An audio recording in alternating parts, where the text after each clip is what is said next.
Here's a piece of the Crown Point Road. Built by the British in 1759 during the French and Indian War and commemorated by this marker in 1912. A priceless and unique piece of history right here in my hometown of Proctor, Vermont. People understand we are standing on history.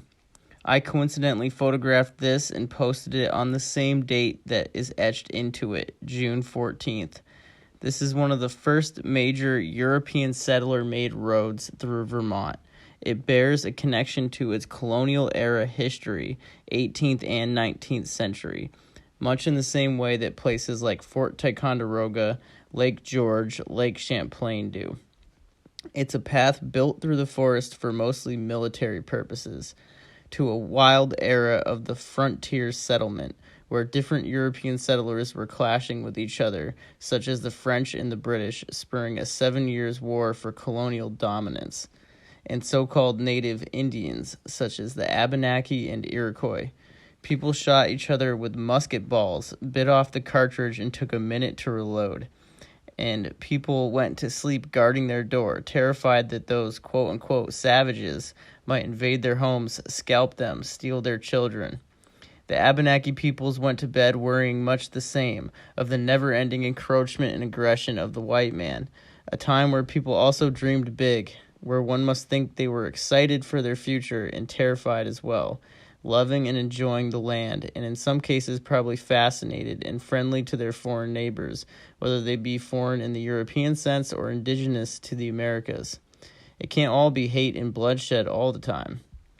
Back in this day, George Washington was a perhaps 25-year-old commander of Virginia militia who had inadvertently, allegedly sparked the 7-Year War, aka French and Indian War, and was destined to become the first president of the United States.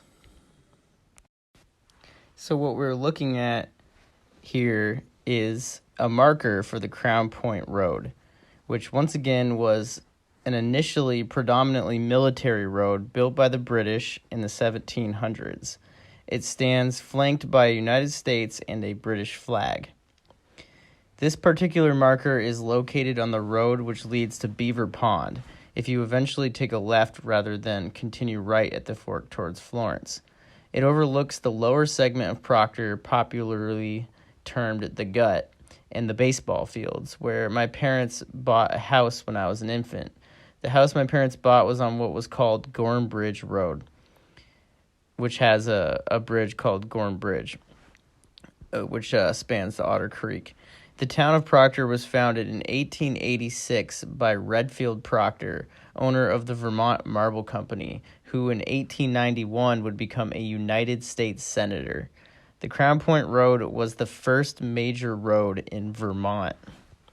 In 1759, British forces under the command of General Jeffrey Amherst captured Fort Ticonderoga, you might have heard of that, from the French in the later stages of the French and Indian War. Determined to maintain British control over the southern end of Lake Champlain, Amherst ordered the construction of Fort Crown Point and the construction of the road joining it to the Fort No. 4.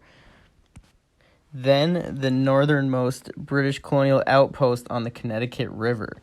The route roughly followed an old Native American trail paralleling the Black River, like Black River High School, in its southern extent, Otter Creek in its northern.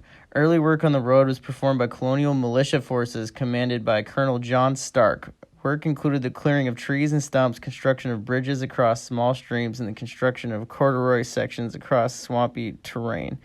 After the war, the road became a major route by which central southern Vermont was settled. As more and better roads were built through the region, portions fell into disuse and were abandoned, while others continued to be used and were improved. In the late 19th century, efforts were made to mark and commemorate the route, resulting in the placement of markers, some of which are still present along or near its route. In some communities, portions of the original route are named Crown Point Road or Old Crown Point Road. A portion of the route, some of it is still in little altered condition, is found in the area of Stoughton Pond in northern Springfield. This and other nearby portions in Springfield and Wethersfield were listed on the National Register of Historic Places in 1974. So yeah, it's pretty cool.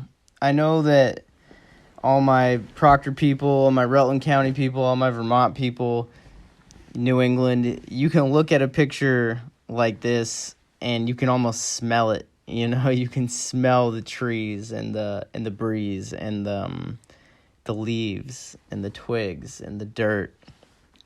And I love walking around my hometown and just, you know, when you just look at anything, whether it be in the woods or, you know, a porch in the distance or a cloud in the sky, and you take a deep breath and you don't have your phone in your hand or anything, you're just there, and maybe you're like remembering something from your childhood, or you're like imagining, you know, what life was like for the generations of native people who lived on this place.